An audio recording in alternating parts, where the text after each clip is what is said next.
Yes. तो बच्चों, आज अपन देखते हैं कुछ इस तरीके के केस जो ऑस्मोसिस से रिलेटेड होते हैं या जो एग्जाम में पूछे जाते हैं या कंपटीशन से रिलेटेड होते हैं। तो ले चलता हूं मैं आपको इसी प्रकार के केसों के ऊपर। जैसे मान लो कि अपन केस देखते हैं फर्स्ट। जैसे मान लो केस फर्स्ट मैंने आपको दिया है, ये रहा केस फर्स्ट। इस केस फर्स्ट में मैं क्या रखूंगा, अमीबा को लूंगा, ठीक है ना। अमीबा को शुद्ध जल में रखने पर, अमीबा को शुद्ध जल में रखने पर क्या होगा भाई, अमीबा को शुद्ध जल में रखने पर क्या होगा। तो यहाँ पे मुझे सबसे पहले तो फोकस करना है कि शुद्ध जल बनाऊंगा, ठीक है ना। ये जो पात्र मैंने लिया है, ये जो बर्तन मैंने लिया है, बोलना चाहो तो मारवाड़ी में इसको ठीकरा भी बोल सकते हो, यानी ये तो हो गया आपके कौन सा पात्र, ठीक है। और इस पात्र के अंदर क्या हो गया, ये भाई जल हो गया। कोई विलियन नहीं है रे बच्चा, कोई विलियन नहीं है। ये क्या है भाई, इसमें जल भरा हुआ है और इसके अंदर आपका प्यारा सा स्मार्ट सा क्यूट सा क्या है भाई, अमीबा। ये क्या है, इसके अंदर डाल दिया अपने अमीबा। अब यहाँ पे सर अमीबा तो डाल दिया, क्या होगा, यही तो मैंने पूछा है क्या होगा, फिर मैंने बता दिया तो आप क्या बताओगे, ठीक है ना। मैंने यही तो पूछा है कि रखने पर क्या होगा, ठीक है। अब यहाँ अमीबा, अब अमीबा की नेचर टी सर, अब कौन, आप इसको सॉल्यूशन मान के चलो, जल है, जल को और इसके बीच में कौन विलियन, यहाँ पे विलियन तो नहीं कह सकते जल को, लेकिन जल नॉर्मली मान के चलो कि शुद्ध जल तो होता ही नहीं है। जल के लिए शुद्ध जल मान लो या मान लो कि मीठा जल मान लो, मीठा पानी, मीठा पानी का मतलब भी आप लोग अलग निकाल, फ्रेश वाटर, ठीक है ना, फ्रेश वाटर मान लो, शुद्ध जल मान लो कि ये शुद्ध जल है, ठीक है ना। मिनरल तो इसके अंदर होंगे होंगे। अब क्या होगा, तो सबसे पहले आप लोगों को अमीबा की नेचरिटी पता होना चाहिए कि अमीबा कहां रहता है। अमीबा कहां रहता है भाई, जल में रहता है, और जल में भी दोनों प्रकार को में रहता है। अब आप कहोगे सर समुद्र में यानी खारे पानी में रहता है, मेरीन वाटर में रहता है या फ्रेश वाटर, मतलब समुद्री जल में रहता है। समुद्री जल बोले तो खारा पानी, ठीक है ना। समुद्री पानी का मतलब क्या होता है, समुद्री जल का मतलब क्या होगा भाई, खारा पानी। क्या बोलेंगे इसे, खारा, खारा, खारा पानी बोलेंगे, मैरीन वाटर। और दूसरा रहेगा कौन सा, शुद्ध जल। शुद्ध जल में चीनी नहीं होती है, शुद्ध जल बोले तो क्या, मीठा पानी, जिसको बोल सकते हैं मीठा पानी, किसको बोल सकते हैं, प्योर वाटर को। तो ये होगी दो सिचुएशन। अब मैं कहूंगा अमीबा जल में रहता है, बोले जल में भी कौन से में रहता है, तो समुद्री जल या शुद्ध जल, मैं कहूंगा दोनों में रहता है। सर कंफ्यूज बढ़ा रहे हो, पढ़ा रहे हो भाई, मैं पढ़ा भी रहा हूं, कंफ्यूज भी दूर कर रहा हूं, बढ़ा नहीं रहा। लेकिन आपको सिचुएशन ये होता है कि सामान्यतः अमीबा कहां रहता है, या मोर करेक्ट आंसर पूछना हो तो सामान्यतः अमीबा कहां रहता है भाई, समुद्री जल में। कहां रहता है, समुद्री वाले, मैरीन वाटर बोले तो क्या, खारा पानी। और अगर ये अमीबा की बात अपन करें तो अमीबा मीठे पानी में भी रहता है। कब रहता है, शुद्ध जल कब रहता है भाई, घर पे ठीक रे, बर्तन मांजो या ना मांजो, शादी ब्याह में तो मांजते ही हैं, अरे कोई गेस्ट आते हैं तब तो साफ सुथरा करते हैं ना मकान को।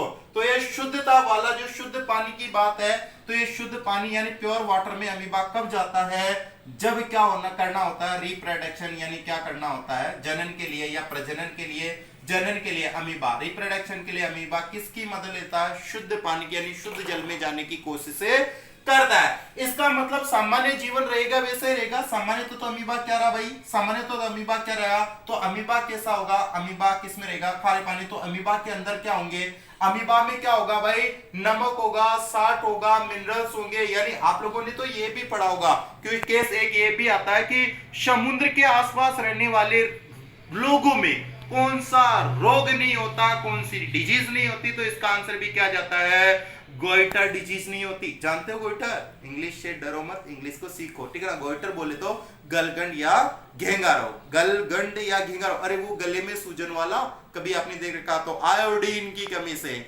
2 रुपए की चाय कम पी लेना, लेकिन आयोडीन युक्त नमक की खाना। एडवर्टाइजमेंट देखा होगा इस तरीके, पहले बहुत चलता था। तो क्योंकि अब तो आयोडीन वाले केसेस कम आने लगे, क्योंकि लोग अवेयर हो गए, जागरूक हो गए, लगभग ढंग का ही नमक खाते। आप खाते हो नहीं खाते हो तो आप सोचो, ठीक है। गलगंड या घेंगा रोग, जिसको गोइटर डिजीज अपन क्या बोल सकते हैं, तो वो होती है। तो उन लोगों को जो समुद्र के आसपास मछलियां वगैरह खाते हैं तो उनको वैसे डिजीज होती नहीं है।